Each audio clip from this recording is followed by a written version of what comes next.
7ویں جماعت میں ہمارے ایک ٹیچر بہت خوبصورت تھی، لیکن کچھ دن ان کی شادی چلی اور پھر طلاق ہو گئی۔ وہ دوبارہ اسکول آنے لگیں۔ ایک روز دوسری ٹیچر نے ان سے طلاق کی وجہ پوچھی تو وہ بولیں کہ میرا شوہر مینٹلی ڈس آرڈر تھا، اس لیے میں نے طلاق لے لی۔ اس وقت مجھے اس جملے کا مطلب سمجھ میں نہیں آیا تھا، لیکن اب آ گیا ہے۔ وہ کیسے، آپ کو بتاتی ہوں۔ جن دنوں میں 8 سال کی تھی، ہمارے گھر کا ماحول عجیب بحران کا شکار تھا۔ ابا زیادہ وقت گھر سے باہر رہا کرتے تھے اور اماں دن بھر سلائی کرتی رہتی تھی۔ والد جب گھر آتے اماں سے پیسے مانگتے، ان کے جو پلے ہوتا چپ چاپ دے دیتی، پھر بھی وہ ان سے حسن سلوک نہ رکھتے۔ والدہ چپ چاپ ان کی زیادتیاں سہتی تھیں، شاید اولاد کے جوان ہونے کا انتظار کر رہی تھی۔ ہمارا باپ جب گھر میں قدم رکھتا، ہم یوں سہم جاتے جیسے چوہے بلی کو دیکھ کر سہم جاتے ہیں، کیونکہ ماں کے ساتھ ہم بھی کبھی کبھی باپ سے تشدد کا نشانہ بن جاتے تھے۔ ہمارے گھر کے بالکل سامنے نانی کا مکان تھا، جس میں نانی، ماموں، ممانی اور ایک خالہ رہتی تھی۔ بچوں کے دل میں کب یہ ارمان نہیں ہوتا کہ وہ اپنی اماں کو اچھے کپڑوں میں دیکھے۔ ایک دن ہم سب بہن بھائیوں نے ماں سے فرمائش کی کہ وہ اچھا سا سوٹ پہنے۔ انہوں نے ہماری فرمائش پر نہ جانے کب سے رکھا ہوا ریشمی ساٹن کا غرارہ سوٹ نکالا اور پہن لیا۔ ہم سب خوش ہو گئے اور اپنی ماں کو اشتیاق سے دیکھنے لگے۔ آپ اسے اتفاق کہہ لیں یا اماں کی بدقسمتی کہ اس وقت ابا تشریف لے آئے۔ آتے ہی پوچھا، یہ ریشمی جوڑا پہن کر تم کس کے گھر گئی تھی؟ میری ماں نے لاکھ کہا کہ وہ کہیں بھی نہیں گئی تھی، بچوں کے کہنے پر پہنا ہے، پر ابا نے اس پر یقین نہ کیا اور بولے تم جھوٹ بول رہی ہو اور مجھ سے کچھ چھپا رہی ہو۔ انہوں نے اماں کو گھسیٹا اور مارنے لگے۔ ہم سب بچے سہم کر دیوار سے چپکے اپنی اماں کو مار کھاتے دیکھتے رہے اور روتے رہے، مگر ابا کے سامنے چوں تک نہ کر سکے۔ وہ یہی کہتے جا رہے تھے کہ تم ابھی کہیں سے ہو کر آ رہی ہو، اتفاق سے میں آ گیا، ورنہ مجھے کہاں خبر ہوتی کہ تم میرے پیچھے کیا کرتی پھرتی ہو۔ ماں رو دھو کر چپ ہو گئی، بھلا کس سے کچھ کہنے کی مجال تھی۔ والد بھوکے شیر کی طرح گھر میں ادھر ادھر پھر رہے تھے۔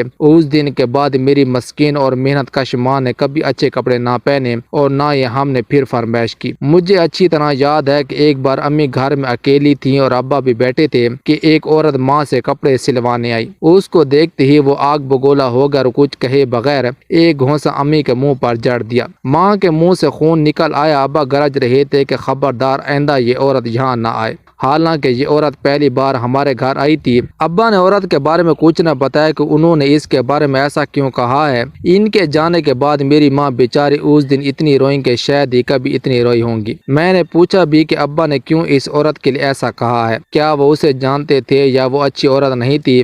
وہ کچھ نہ بولی، بس اتنا کہا کہ اگر مجھے تم لوگوں کا خیال نہ ہوتا تو میں کب کی چلی گئی ہوتی۔ اس وقت میں نادان تھا، اب سمجھ گئی تھی کہ ابا کو دراصل شک یا وہم کی بیماری تھی یا وہ ذہنی مریض تھے اور ان کو علاج کی ضرورت تھی، یعنی ابا مینٹلی ڈس آرڈر تھے۔ اماں کو ابا نے بہت رسوا کیا تھا کہ یہ عورت میری وفادار نہیں ہے، حالانکہ میری شریف ماں نے کبھی اکیلے گھر سے قدم بھی باہر نہ نکالا تھا۔ وہ سب جاننے والوں میں کہتے پھرتے تھے کہ یہ عورت دراصل میری نہیں ہے۔ کوئی ان کی باتوں پر کان نہیں دھرتا تھا، کیونکہ سبھی اماں کو جانتے تھے کہ وہ ایک پاک دامن اور نیک خاتون ہے، جو دن بھر مشین چلا کر اپنے بچوں کا پیٹ پالتی ہے اور شوہر نہ جانے کہاں غائب رہتا ہے۔ خدا جانے والد کی مضطرب طبیعت کیسی تھی کہ نہ خود چین سے رہتے تھے اور نہ کسی کو چین سے رہنے دیتے تھے۔ میری پھوپھی، چچی، چچا سب اماں کے طرفدار تھے۔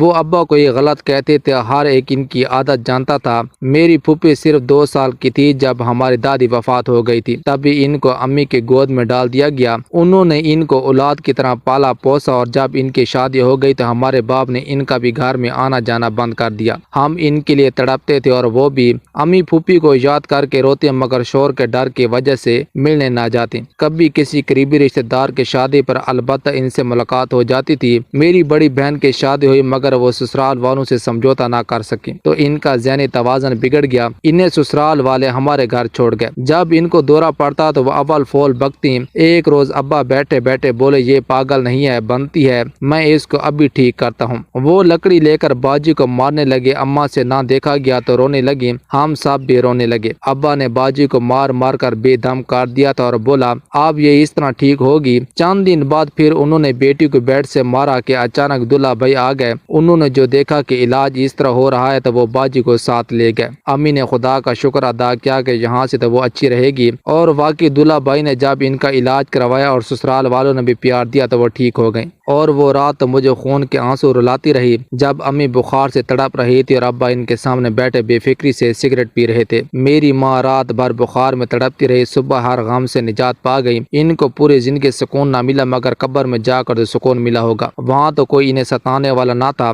مگر انہیں کیا خبر کہ وہ اپنے جگر کے ٹکڑوں کو اپنی پیاری نند کے حوالے کر گئیں۔ ان کے شوہر نے انہیں اس خاتون کی ممتا سے بھی محروم کر دیا ہے۔ پھوپھی آپ بھی ہمارے گھر نہیں آ سکتی تھیں، خدا جان ابا کو کیا ہو گیا تھا۔ وہ جانتے تھے کہ ان کی 6 بیٹیاں ہیں، بیٹا ایک ہی ہے لیکن اسے بھی ماں کے پیار کی ضرورت ہے۔ پھوپھی میرے بھائی کو بہت چاہتی تھی، بھائی بھی ان کو چاہتا تھا لیکن والد ان کو بھی برداشت نہ کرتے تھے۔ گھر میں ماں کے نہ ہونے سے بیٹیوں کو کیسی مصیبتوں کا سامنا ہوتا ہے، ایسے وقت تو اپنے بھی آنکھیں بدل لیتے ہیں۔ ابا گھر پر ہوتے تو سارا گھر بے چینی کا شکار رہتا تھا، وہ سب کو مشکل میں ڈالے رکھتے۔ انہوں نے ایک روز بھائی کو بھی گھر سے نکال دیا۔ ان کا قصور یہ تھا کہ بغیر اجازت پھوپھی سے ملنے چلا گیا تھا۔ بھائی کے جانے سے ہم اور بغیر محفوظ ہو گئے، کیونکہ باپ کے بعد بھائی بہنوں کی عزت کے محافظ ہوتے ہیں، مگر یہ نہ جانے کیسا غیرت مند باپ تھا۔ بیٹیاں تنہا رہیں تو پرواہ نہیں، مگر کوئی رشتہ دار ہم سے ملنے نہیں آ سکتا تھا۔ خالہ اگر خالو کے ساتھ آ جاتی تو خالو گیٹ سے اندر نہیں آ سکتے تھے، خود ہفتوں بعد بھی نہ آتے تو پرواہ نہیں، خرچہ پورا نہ دیتے، پھوپھی چوری چھپے کچھ بھجوا دیتی یا ماموں ممانی دے جاتے۔ عجیب ضلالت کی زندگی تھی۔ ابا نے دوسری شادی کر لی، وہ عورت اچھی تھی، ہمارا احساس کرتی تھی، مگر اس کا بھائی اس کے ساتھ رہتا تھا۔ وہ لڑکا ٹھیک نہیں تھا، ابا کا خیال تھا کہ نوکری والا ہے، اپنی کسی لڑکی کا بیاہ اس سے کر دیں گے، مگر وہ اچھا لڑکا نہیں تھا۔ سوتیلی ماں ہمارا خیال کرتی تھی، سو اس سے بھی اس کے بھائی کی شکایت نہ کر سکتی تھی کہ اس کا دل میلا نہ ہو جائے۔ یہ بات میں کسی کو نہ بتا سکتی تھی اور خوف کے مارے سو بھی نہ سکتی تھی۔